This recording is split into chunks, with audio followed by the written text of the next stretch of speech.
सभी को सादर नमस्ते। सांख्य दर्शन पाठ्यक्रम की दूसरी भूमिका में आपका स्वागत है। क्या आप जानते हैं कि आत्मा क्या है? इस शरीर में आत्मा का निवास स्थान कहाँ है? क्या आप जानते हैं कि सब जीव क्या चाहते हैं? उसकी प्राप्ति के क्या-क्या उपाय हैं? क्या आप जानते हैं कि जीव संसार में फंसकर सुखी-दुखी कैसे होते हैं? क्या आप जानते हैं कि जीव के 3 शरीर हैं, स्थूल, सूक्ष्म और कारण? जैसे जीवात्मा के 3 शरीर हैं, वैसे सब उत्पन्न पदार्थों के 3 रूप हैं। क्या आप जानते हैं कि ज्ञान कर्म भोग से, ज्ञान कर्म उपासना की ओर उन्मुख होने से मनुष्य प्रबुद्ध कहलाता है और यही श्रेय मार्ग है, और जो इस मार्ग पर चलता है उसी को विद्वान पुरुष माना जाता है। क्या आप जानते हैं कि ज्ञान कर्म उपासना का फल क्या होता है? क्या आप जानते हैं कि शास्त्रों में विज्ञान का क्या अर्थ है? क्या आधुनिक साइंस ही विज्ञान है अथवा आधुनिक साइंस के लिए कोई अन्य शब्द का प्रयोग शास्त्रों में होता है? क्या आप जानते हैं चित्त और बुद्धि में क्या भेद है? क्या आप जानते हैं कि सांख्य में सत्कार्यवाद अर्थात कारण से कार्य की उत्पत्ति एक छोटा सा अंश है, उपासना अथवा विवेक ज्ञान की प्राप्ति ही उसका मुख्य विषय है? क्या आप जानते हैं कि ईश्वर, जीव और प्रकृति तीनों की चर्चा सांख्य में है? जड़ चेतन के भेद से 2 प्रकार का ज्ञान है और पुरुष और प्रकृति के भेद से ईश्वर, जीव और प्रकृति तीनों का ग्रहण होता है। यदि आप इन प्रश्नों का उत्तर चाहते हैं तो मेरे साथ इस वीडियो में बने रहिए। सांख्य दर्शन पाठ्यक्रम में वैदिक युग की अद्भुत तथ्यों को जानने समझने के लिए दर्शन क्वेस्ट से अच्छा प्लेटफॉर्म आपको नहीं मिल सकता। पिछले अर्थात पहली भूमिका के वीडियो में कई लोगों ने सुझाव भेजे, उसके लिए आप सबका बहुत बहुत धन्यवाद। आगे जाने से पहले पिछले वीडियो में सुधार के लिए एक महत्वपूर्ण सूचना है। जब हमने कहा था कि ईश्वर का एक नाम सांख्य भी है, वहाँ संख्या नाम होना उचित है, तो हम कहेंगे ईश्वर का एक नाम संख्या भी है। इसको सुधार करना हम सबको अभिष्ट है, क्योंकि यही सांख्य भाष्य में भी लिखा गया है। अब हम आज के विषय पर आते हैं। आत्मा, पुरुष, जीव, जीवात्मा, मुक्तात्मा, पुमान, चैतन्य, चिद्रूप आदि ये सब एक ही तत्व के नाम हैं। मात्र संज्ञा नाम का भेद है। मूल तत्व की संज्ञा आत्मा है। पुरुष नाम जीव का है कि वह इस शरीर में शयन करता है। जीव जो प्राणधारी है, 3 शरीरों से युक्त होता है, वही जीवात्मा है। जीवन मुक्त अथवा विदेह मुक्त का नाम मुक्तात्मा है। चैतन्य शक्ति से युक्त आत्मा चिद्रूप है। इच्छा, द्वेष, प्रयत्न, सुख, दुख, ज्ञान आदि लक्षणों से युक्त जीव जो पुरुष है, वह संयोग वियोग से अलग होने से अनादि अल्प है, अर्थात बहुत कम है, क्योंकि वह एक देशीय है, एक देशस्थ, एक देश में रहने वाला है। अल्पज्य है, नित्य है, शुद्ध है, बुद्ध, मुक्त, सूक्ष्म, निराकार, अप्रतिसंक्रमा, अपरिणामी, अनंता, चैतन्य स्वरूप शक्ति से युक्त, शरीरादि से भिन्न, ज्ञाता, कर्ता, भोक्ता, सबका साक्षी और धर्ता है। स्थूल, सूक्ष्म और कारण शरीरों से युक्त, जागृत, स्वप्न और सुषुप्ति अवस्था को प्राप्त होने वाला और प्रयत्न से तुरी अवस्था को प्राप्त होने वाला है। निर्गुण चिद्धर्मा होने से उसके भीतर किसी प्रकार का विकार अथवा रोग उत्पन्न नहीं हो सकता, जो हमने कही अप्रतिसंक्रमा, क्योंकि पुरुष राग युक्त नहीं होता, किंतु अविवेक के कारण उसे अभिमान होता है। उसको अग्नि न जला सकती है, न वायु सुखा सकती है, नहीं जल गीला कर सकता है, नहीं तलवार उसे काट सकती है। रूप आदि विषयों से परे, जड़ से घिरा हुआ अंगुष्ठ मात्र अति सूक्ष्म चिद्रूप जीवात्मा है। चैतन्य पुरुष के प्रकाश से प्रकाशित होकर यह मन आदि शरीर क्रिया कर रहे हैं, जिसको हम कहते हैं मानस अग्नि। यह तो हुआ हमारा और आपका परिचय। यही जीवात्मा विवेक ज्ञान अर्थात प्रकृति पुरुष के भेद का साक्षात्कार होने पर हर्ष, शोक, देह अभिमान और अभिनिवेश क्लेश आदि से रहित अवस्था को प्राप्त होकर सब दुखों से निवृत्त हो जाता है। तभी इसको जीवन मुक्त कहते हैं। बताइए, इतना सब कुछ प्रत्यक्ष करने वाले जीवन मुक्त को किस प्रकार का कैसा दुख अर्थात उसे कोई दुख नहीं होता। यह जो जीवात्मा है, इस शरीर में उसका निवास स्थान मस्तिष्क में हृदय आकाश में है। अथर्ववेद का एक प्रमाण भी है कि मूर्धानम अस्य संसिव्या अथर्वा हृदयम च यत् मस्तिष्कात् ऊर्ध्वः प्रेरयत पवमानो अधि शीर्षतः। कहने का आशय है कि सिर में मस्तिष्क अर्थात ब्रेन में ऊपर की ओर मूर्धा नाम का स्थान है, और उसी मूर्धा में जो हृदय है उसको ईश्वर ने सीकर स्थिर किया हुआ है। और यह जो स्थिरता है वह रिलेटिव है, सापेक्ष है। हम कहते हैं कि हम पृथ्वी पर स्थिर हैं, किंतु वह भी सापेक्ष से है। वैसी ही स्थिरता हृदय में स्थित पुरुष की भी है। उसी हृदय में जीव निवास करता है और उसी चैतन्य पुरुष के प्रकाश से प्रकाशित होकर बुद्धि ज्ञान का प्रकाश करती है, और ईश्वर की प्रेरणा भी यहीं प्राप्त होती है, जिससे हम पवित्र होते हैं। यह जो मूर्धा है, आधुनिक साइंस में संभवतः इसे प्री फ्रंटल कॉर्टेक्स नाम से जाना जाता है। इसके अगले मंत्र में देव कोश अर्थात पंच कोशों की प्रायः विवेचना है। अब जीवात्मा क्या चाहते हैं, इसका विश्लेषण करेंगे। जैसा हम जानते हैं कि सब जीवात्माएं सुख चाहते हैं, कोई भी दुखी नहीं होना चाहता। सुख भी ऐसा चाहिए कि वह सुख बढ़ता ही रहे, कम न हो। तो आइए सुख के 5 स्तर पर हम विवेचना करते हैं। पहले स्तर का जो सुख है वह है इंद्रिय सुख, जिससे हम सब परिचित हैं।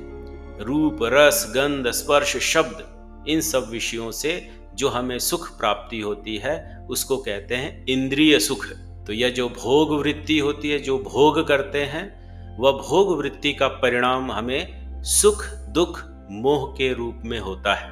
तो भोग काल में धर्मयुक्त किए हुए कर्म का जो फल है वह सुख है, और उसी भोग काल में अधर्म युक्त किए हुए कर्म का फल दुख होता है। यह भोग का क्या अर्थ है, यह प्रथम अध्याय सांख्य दर्शन में आएगा। चिद अवसानो भोगः अर्थात बुद्धि वृत्ति का अवसान चेतन तत्व पर होने से भोग होता है। किंतु यह जो विवेकी जन है वह इंद्रिय सुख को दुख मानते हैं, दुख की श्रेणी में रखते हैं। सूत्र आएगा तदपि दुख शबलम इति दुख पक्षे निक्षिपन्ते विवेचका। तो वहां पर बताया गया है कि इस संसार में कोई सुखी नहीं है, और जो विवेकी जन है, जो भी सुख उनको दिखता है वह उसको दुख के पक्ष में रखते हैं, ऐसा वहां पर बताया जाएगा। दूसरा है विद्या प्राप्ति का सुख। यह सुख इंद्रिय सुख से उत्तम है। इंद्रियों से जो ज्ञात होता है उससे उह द्वारा नए ज्ञान की प्राप्ति के परिणाम से विद्या प्राप्ति का सुख होता है। सांख्य दर्शन में महर्षि कपिल कहते हैं पंच अवयव योगात सुख संवित्ति ही, अर्थात 5 प्रकार के वाक्यों के प्रयोग से जो विद्या हमें प्राप्त होती है उससे हमारा सुख बढ़ता है।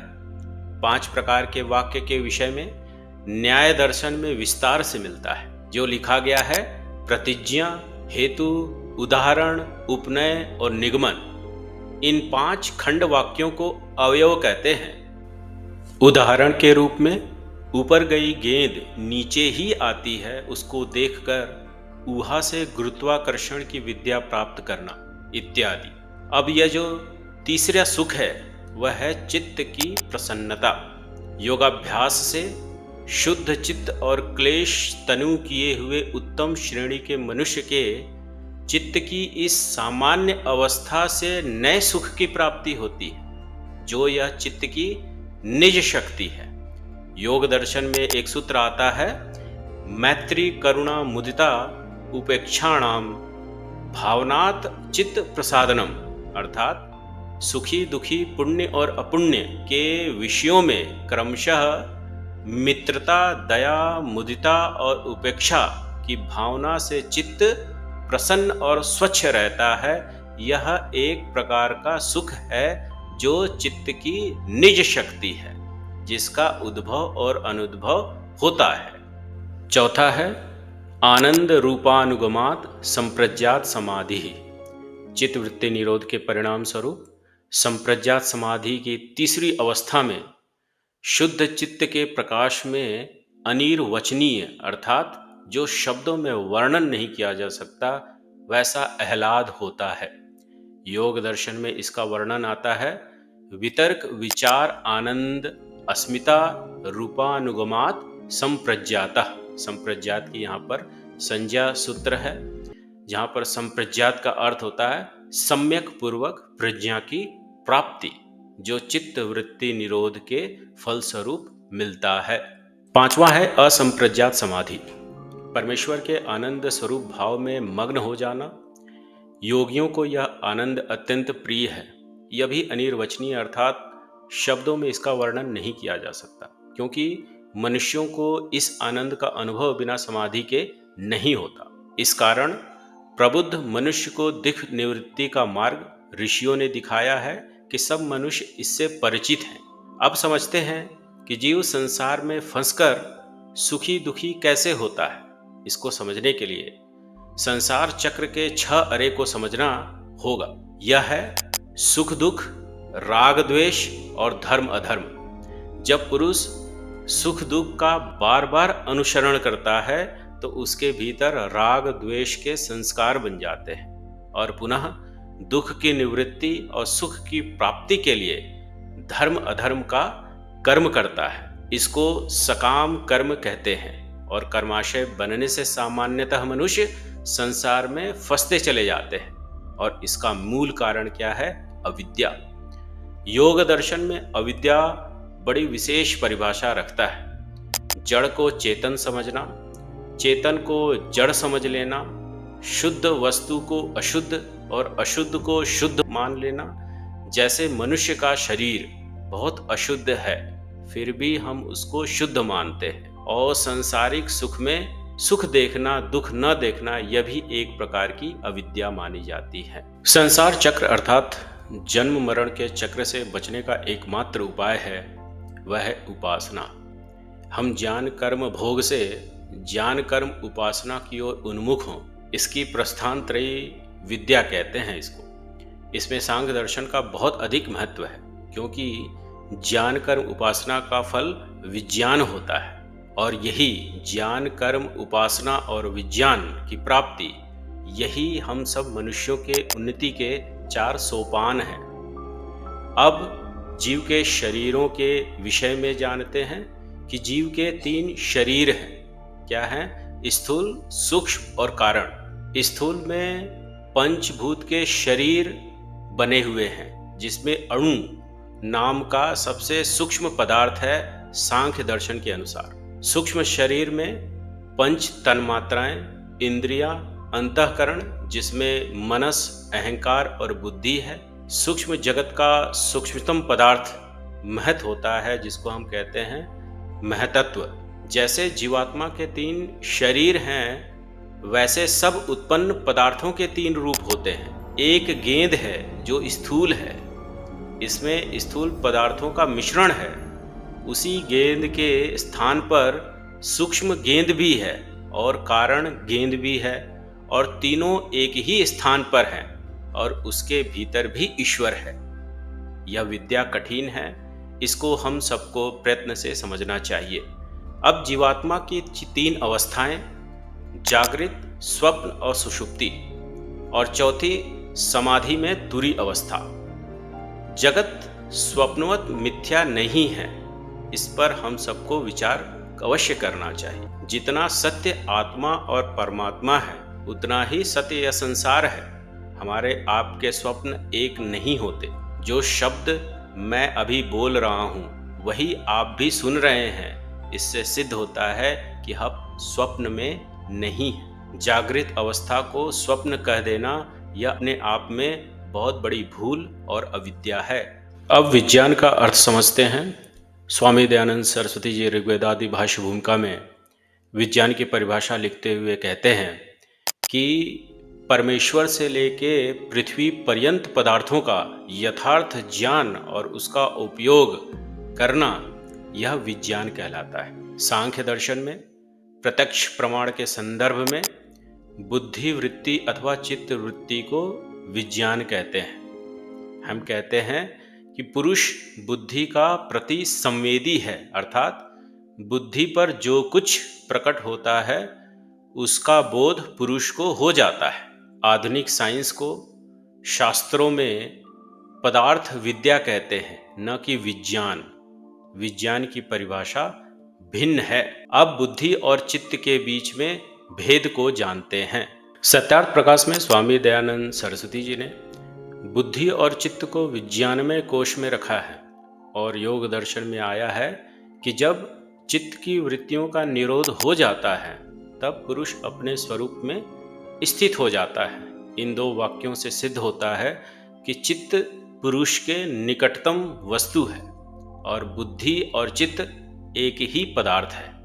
हम अंगुष्ठ मात्र की तरह जड़ से घिरे हुए हैं। सांख्य सूत्र आता है, जड़ वावृत्तो जड़म प्रकाशयति चिद्रूपः, अर्थात बुद्धि नामक गुहा में हमारा निवास स्थान है। उसमें जो अंतरिक्ष है उसी का नाम हृदय है, जहाँ हमारे इच्छा प्रयत्न से बुद्धि कार्य करती है और ईश्वर का भी वहाँ योगदान होता है। बुद्धि निश्चय कराती है और चित्त स्मरण कराता है। चेतयस चित्तम भवत्, बिना चित्त के बुद्धि निश्चय नहीं कर सकती। तो हम कह सकते हैं कि जो चित्त है वह बुद्धि का एक बैकग्राउंड फंक्शन जैसा है अथवा पाइप है जिससे पुरुष को स्मरण होता है और उसका निश्चय उसी बुद्धि तत्व से होता है।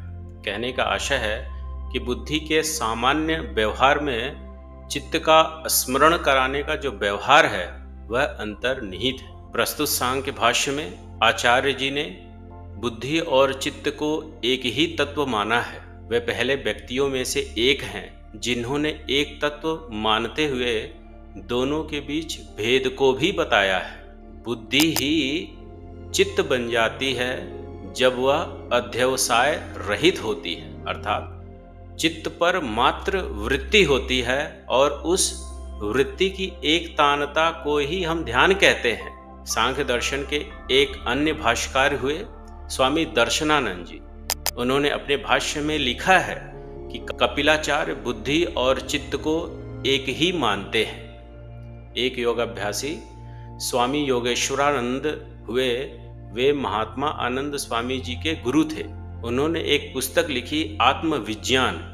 उस पुस्तक में भी उन्होंने प्रकृति से पहला कार्य पदार्थ चित्त अथवा बुद्धि को बताया। इसकी विवेचना आगे भविष्य में और की जाएगी और इसी विचार को लेकर, अर्थात बुद्धि और चित्त एक ही तत्व हैं और दोनों में जो भिन्नता है कि बुद्धि की अध्यवसाय रहित स्थिति को हम चित्त कहते हैं, इसी विचार को लेकर हम सब आगे चलेंगे।